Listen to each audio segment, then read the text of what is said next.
Hi everybody, welcome to Push Your Luck video. My name is Eric and today we'll be looking at Zooscape. Zooscape. Yes, Zooscape is by designer Hisashi Hayashi, who brought you a lot of other games that you're probably already familiar with. Alright, this is his latest game. It is brought to you by Tasty Minstrel Games. So in Zooscape, it plays 3 to 6 players. Takes about 15 minutes to about 30 minutes to play. And what players are trying to do is trying to collect sets of animals. But they have to be careful. They cannot collect too many of a set, or else all animals of that particular set become negative points. So they want to collect enough so that they meet the limit, and then they'll score points for those. So at the end of the game, whoever has the most number of points will win the game. So let's take a look at the components of the game, how to play the game, and then my final thoughts about the game. Now, I just want to take a moment here to thank my sponsors. All right, Funagain Games. Push Your Luck video is an affiliate of Funagain Games. So if you go to funagaingames.com and when you check out after you buy any games there, if you put my code PULV, that's Papa Umbrella Lima Virgo. All right, in the affiliate code section, a little bit of kickback comes back to me as well. So thank you very much if you do that. And also, I'd like to thank Tasty Minstrel Games for sponsorship. Tasty Minstrel now has a podcast and is run by my very good friend Lance, the Undead Viking. So if you want to take a listen to what Tasty Minstrel has to say about the board game industry, about the games they're releasing, do check out their podcast as well. On with the review. Alright, so these are the components you get in Zooscape. So Zooscape is all cards, so there's no real other bits and pieces in the game. But the cards are nice linen finish, and also you can see the artwork is really beautiful. I mean, you look at this elephant card, it's so beautiful. So each player will get a first and second card, or Zookeeper cards, alright? And then there's also a bunch of other cards.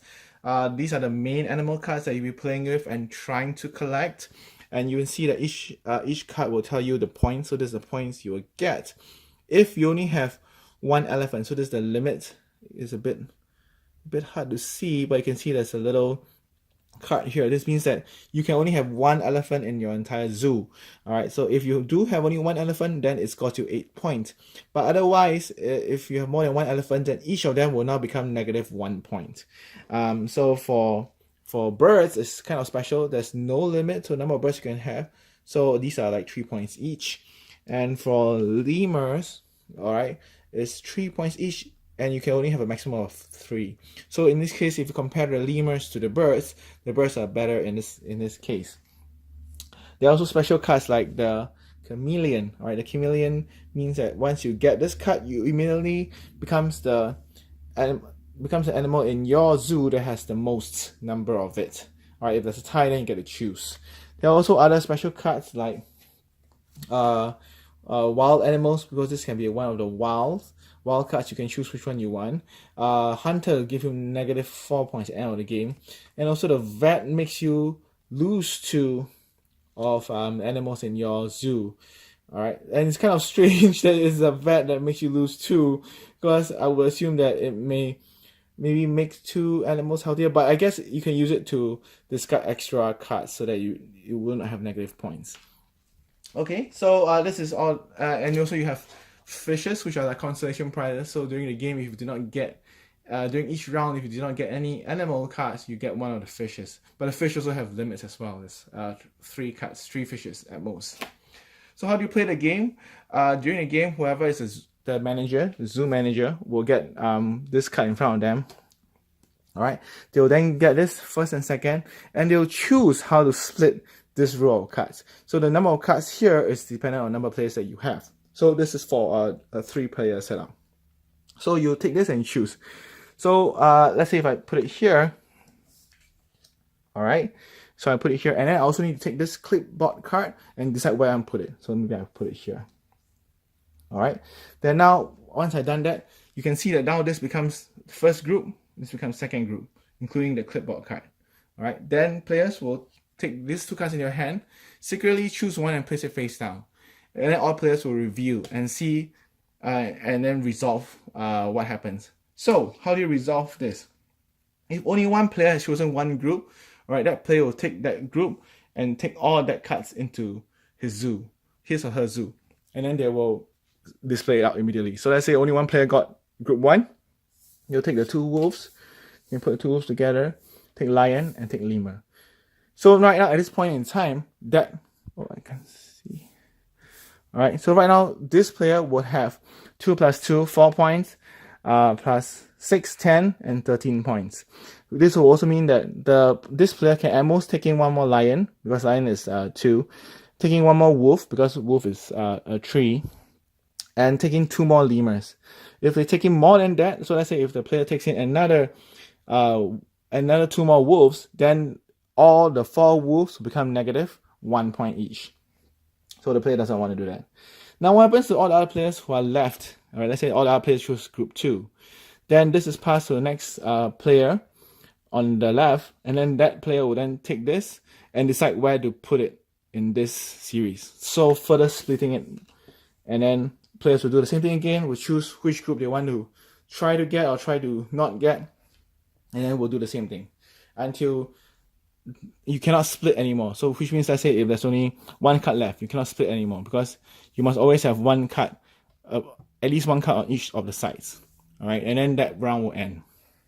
And then whoever did not get a card will get a fish card, and then the new round will begin. Whoever had the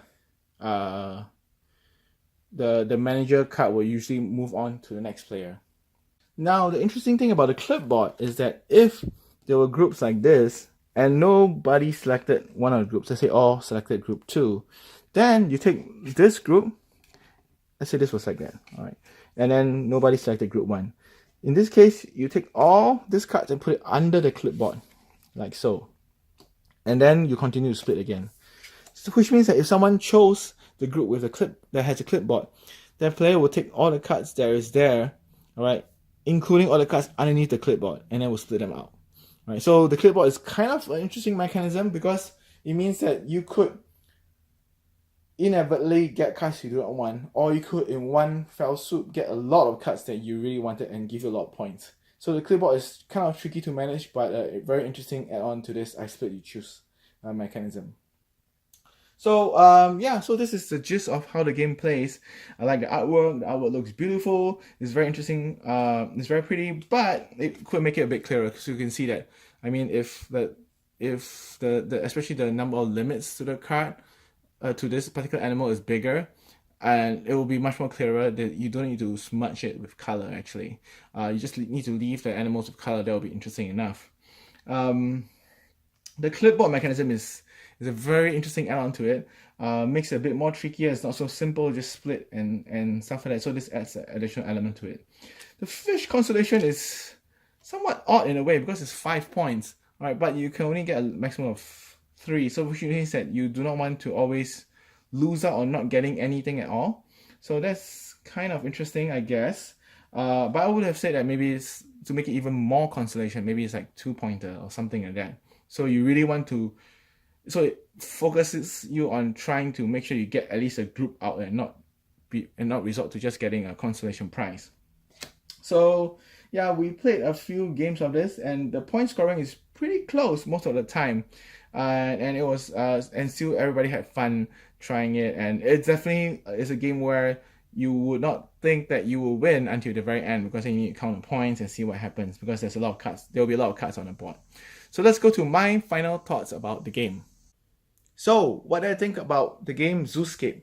This is I pick you choose in its very essence. All right. Basically what he did was to take the I pick you choose mechanism, see what game we can have of it, and then added 1 or 2 additional elements to it. So it's not just a pure I pick you choose. I really like it. The components look gorgeous. The art looks gorgeous. It's a bit too over the top. There isn't really a need for it, because you could have simply made it a bit more clearer. The iconography could be clearer, not so many colors and stuff like that, so that people can instantly see what it is and easier to absorb everything and to put it all in your headspace.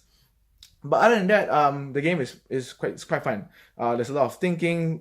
There's a lot of analyzing your opponents. If you know them well, you can know what they like, what kind of preference they have, and you can see what kind of animals they're trying to collect. And then there's an opportunity for you to screw them over. The most difficult and challenging part for me is trying to decide where to split so that you will get the best effect. All right, I've never been very good at that, and so that is the most challenging part for me. But if you like this sort of challenge, if you think that this is very up your alley, do check it out.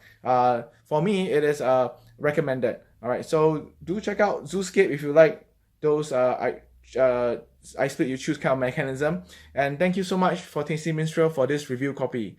Once again, do like this video, all right, and also subscribe to my channel because it will bring a lot more attention to my channel, and I really greatly appreciate that. Thank you so much for watching. Bye.